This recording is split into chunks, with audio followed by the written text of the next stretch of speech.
নমস্কার বন্ধু, তুমি দেখছো পিডি এডুকেশন চ্যানেলে স্বাগত তোমাকে।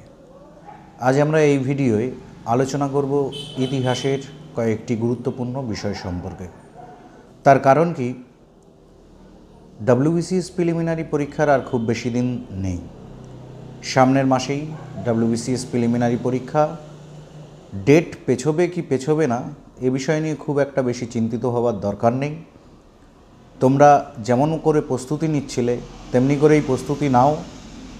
আমরা কতকগুলো গুরুত্বপূর্ণ বিষয়, অর্থাৎ যে বিষয়গুলো অবশ্যই পড়তে হবে এরকম কতকগুলো বিষয় তোমাদের সামনে তুলে ধরার চেষ্টা করছি, যাতে তোমাদের ইতিহাস একটি বিরাট সিলেবাস কভার করে। সেই বিরাট সিলেবাসের মধ্যে কোন বিষয়গুলো অবশ্যই তোমাদের পড়তে হবে সেরকম কতকগুলো বিষয় তোমাদের কাছে তুলে ধরার চেষ্টা করছি, যাতে আর অল্প কয়েকদিন পরেই যে পরীক্ষা, সেই পরীক্ষায় তোমাদের অসুবিধা না হয়। এর মধ্যে কেউ কেউ থাকতে পারো যারা সময়ের অভাবে কম পড়তে পেরেছো, কেউ অন্য কাজ করতে হয় বা অন্যভাবে ব্যস্ত থাকতে হয়, কাউকে টিউশনি করাতে হয়, কাউকে অন্য কোনো চাকরি বাকরি করতে হয়। তারা যারা সময় কম দিতে পেরেছো তাদের জন্যে আশা করছি এই ভিডিওটি অত্যন্ত উপকারে আসবে। চলো বন্ধু, শুরু করা যাক। ইতিহাসের যে বড় সিলেবাস রয়েছে তার মধ্য থেকে আমরা অল্প কয়েকটি মাত্র বিষয় বেছে নেব। তাতেও দেখা যাবে শুধুমাত্র পিএসসির ডব্লিউবিসিএস প্রিলিমস নয়, ইউপিএসসির ক্ষেত্রেও কাজে লেগে যাবে তোমাদের।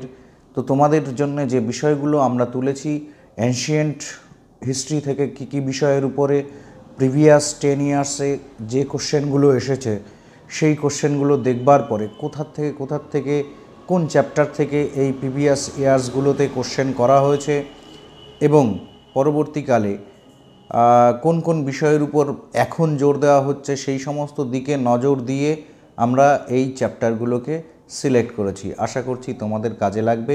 প্রথমেই চলো শুরু করি অ্যানশিয়েন্ট হিস্ট্রির বিষয়ে। তোমরা ডব্লিউবিসিএস প্রিলিমসের গত 10 বা যদি দেখো 2001 থেকে শুরু করো, গত 17 বছরের বা 18 বছরের প্রশ্নপত্র ঘাটলে দেখতে পাবে যে এখান থেকে যে প্রিলিমিনারিতে অ্যানশিয়েন্ট থেকে যে কোশ্চেনগুলো এসছে সেই কোশ্চেনগুলো কভার করেছে ইতিহাসের উপাদান, অর্থাৎ এই চ্যাপ্টারটিকে ছাড়া যাবে না।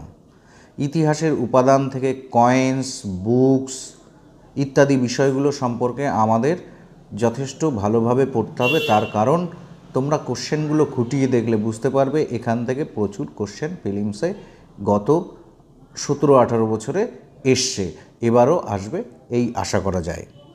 আমরা ইতিহাসের উপাদানের ক্ষেত্রে বললাম কয়েন্স এবং বুকসের কথা, বইপত্র এবং মুদ্রার কথা। আমরা মৌর্য সাম্রাজ্যর ক্ষেত্রে আমরা পুরোপুরি মৌর্য সাম্রাজ্য যদি কভার করতে না পারো, তুমি এখন পড়তে পারো মৌর্য সাম্রাজ্য থেকে, অর্থাৎ যে অশোকের শিলালিপিগুলো, সেই সমস্ত শিলালিপি খুব মন দিয়ে পড়বে। তার কারণ এটিও ইতিহাসের উপাদান, বাট ওই সময়টাকেও কভার করে এখান থেকেও প্রচুর প্রশ্ন কিন্তু এখানে এসেছে। পরের যে চ্যাপ্টারগুলোর কথা বলবো সেই চ্যাপ্টারগুলোর মধ্যে অন্যতম গুরুত্বপূর্ণ মহাজনপদ।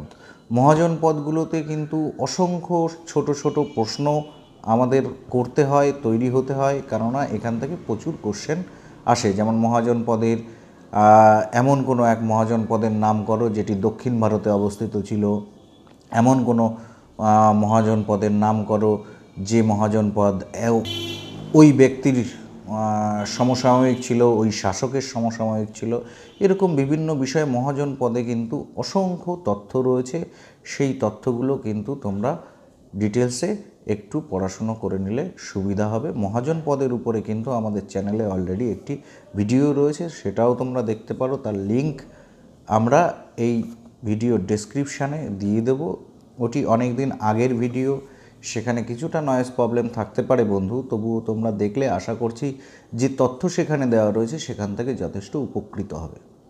পরের যে চ্যাপ্টারের কথা বলবো সেই চ্যাপ্টার হচ্ছে বুদ্ধ এবং মহাবীর সম্পর্কে।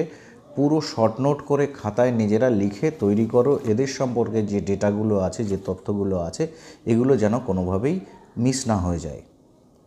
আর প্রাচীন ভারতের ইতিহাসের ক্ষেত্রে, অ্যানশিয়েন্ট হিস্ট্রির ক্ষেত্রে আর কি গুরুত্বপূর্ণ রয়েছে এটা তোমরা সবাই গেস করতে পারবে, সবাই বলতে পারবে। সেটা হচ্ছে ইন্ডাস ভ্যালি সিভিলাইজেশন।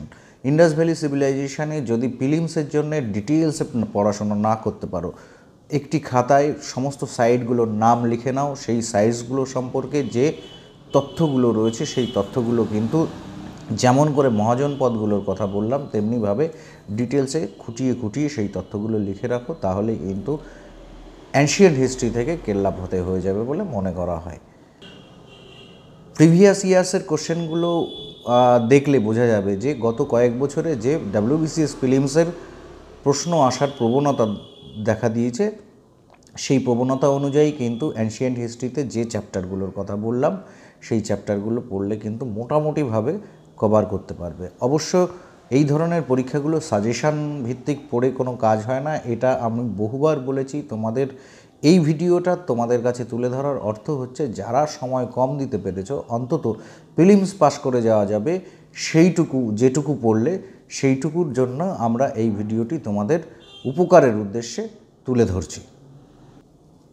প্রাচীন ভারত থেকে আরেকটি বিষয় সম্পর্কেও কোশ্চেন এসেছে কয়েকবার, আর প্রশ্নপত্র ফলো করলে তোমরা বুঝতে পারবে। সেটা হচ্ছে আর্যভট্ট সম্পর্কে, বরাহমিহির সম্পর্কে, চরক সম্পর্কে, সুশ্রুত সম্পর্কে বিভিন্ন কোশ্চেন এসে এদের সম্পর্কে, অর্থাৎ দ্বিতীয় চন্দ্রগুপ্ত বা বিক্রমাদিত্যের যে নবরত্ন ছিল সেই নবরত্ন সম্পর্কে ডিটেলসে এক একজনের সম্পর্কে তথ্যগুলো কিন্তু খুঁটিয়ে তোমরা লিখে রেখো, তাহলে কিন্তু উপকৃত হতে পারবে। মোটামুটিভাবে অ্যানশিয়েন্ট থেকে এইগুলো কভার করবে। চলো চলে যাওয়া যাক মধ্যযুগের ইতিহাসে। মধ্যযুগের ইতিহাসে কিন্তু তোমরা খেয়াল করলে দেখতে পাবে যে প্রশ্নগুলি WBCS প্রিলিমসে এসছে, ইভেন আমি দেখেছি UPSCর প্রিলিমিনারিতেও যে কোশ্চেনগুলো এসছে ইতিহাস থেকে সেই কোশ্চেনগুলো হয় একদম মডার্ন হিস্ট্রি অর্থাৎ ইন্ডিয়ান ফ্রিডম স্ট্রাগল এবং হয় অথবা একেবারে অ্যানশিয়েন্ট হিস্ট্রি থেকে কোশ্চেন এসছে। মধ্যযুগের ইতিহাস থেকে কিন্তু খুব কম কোশ্চেন কিন্তু এসছে, তোমরা দেখতে পাবে, মানে তুলনামূলকভাবে কম। মধ্যযুগের ইতিহাসের যে বৃহৎ সিলেবাস সেই সিলেবাস অনুযায়ী কিন্তু তুলনামূলকভাবে তোমরা দেখলেই বুঝতে পারবে যে কম প্রশ্ন এসছে। সেই হিসাবে আমি তোমাদের অনুরোধ রাখবো, যদি সময় না থাকে, তোমাদের সবার যদি পড়া হয়ে থাকে,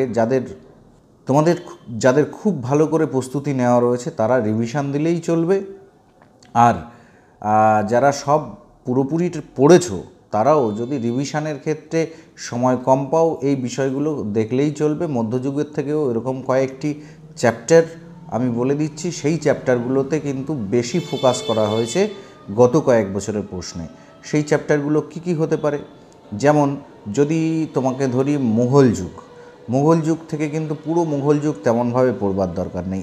আকবরের সময়টা তোমাকে ঠিকঠাক করে একটু পড়তে হবে, তার সঙ্গে সঙ্গে সমস্ত শাসকদের সম্পর্কে ছোট ছোট করে খাতায় কয়েকটা তথ্য টুকে রাখলেই চলবে যেগুলো ইম্পর্টেন্ট, পরীক্ষায় এসছে। এই ধরনের বিষয়গুলো কিন্তু মোগল যুগ থেকে সংক্ষেপে করলে কমপ্লিট হয়ে যাবে।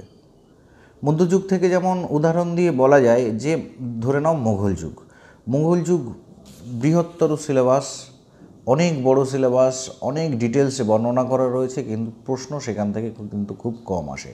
মোগল যুগ সম্পর্কে আমার সাজেশান থাকবে এই যে শাসকদের নামগুলো খাতায় লিখে নিয়ে তাদের সম্পর্কে একটু শর্ট নোট তৈরি করে নেবে, তাদের সম্পর্কে কয়েকটি তথ্য তোমরা টুকে রাখলে, সেই বিষয়গুলো সম্পর্কে জানলে আকবর সম্পর্কে একটু ডিটেলসে জানা ভালো, তার কারণ সেখান থেকে কিন্তু কোশ্চেন আসার প্রবণতা একটু রয়েছে। আর যে চ্যাপ্টারগুলো বা আর যে বিষয়গুলোর কথা বলছি সেই বিষয়গুলোর মধ্যে অন্যতম হচ্ছে দিল্লি সুলতানাত। দিল্লি সুলতানি বংশ সম্পর্কে সেখান থেকে শর্ট নোট তৈরি করবে এবং কন্টেম্পোরারি হিস্টোরিয়ান সম্পর্কে, সমসাময়িক ঐতিহাসিক যারা ছিলেন, উদাহরণ হিসেবে বলা যায় আল বিরুনি, কলহন বা অন্যান্য যে ইবনে বতুতা, যে সমস্ত ঐতিহাসিকরা রয়েছেন তাদের কি বই রচনা বা তাদের কি কি বইগুলোকে আমরা উপাদান হিসাবে মধ্যযুগের ব্যবহার করি, সেই সমস্ত ঐতিহাসিকদের বইগুলি সম্পর্কে কিন্তু আমাদের জানতে হবে।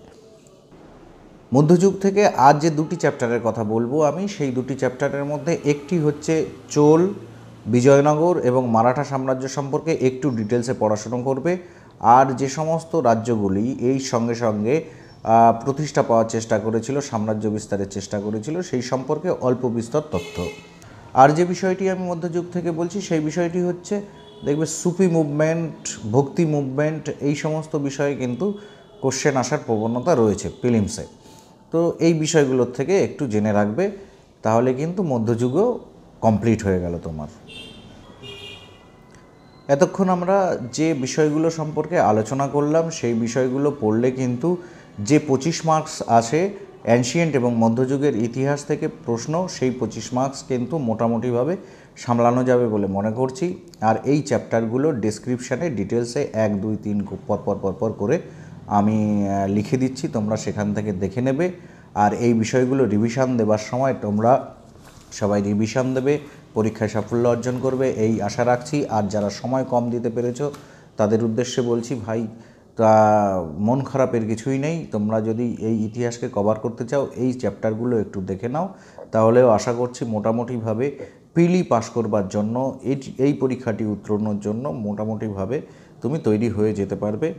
সবাইকে ভালোবাসা জানিয়ে আমি এখানেই শেষ করব আজকের এই ভিডিও, এবং জানিয়ে রাখি আগামী ভিডিওতে আমরা আধুনিক ভারতের ইতিহাসের সাজেশন ওয়াইজ বা রিভিশন কোনগুলোতে জোর দিতে হবে রিভিশনের ক্ষেত্রে, সেই বিষয়গুলো নিয়ে আগামী ভিডিওতেই তোমাদের সঙ্গে আবার দেখা হচ্ছে। Have a good day.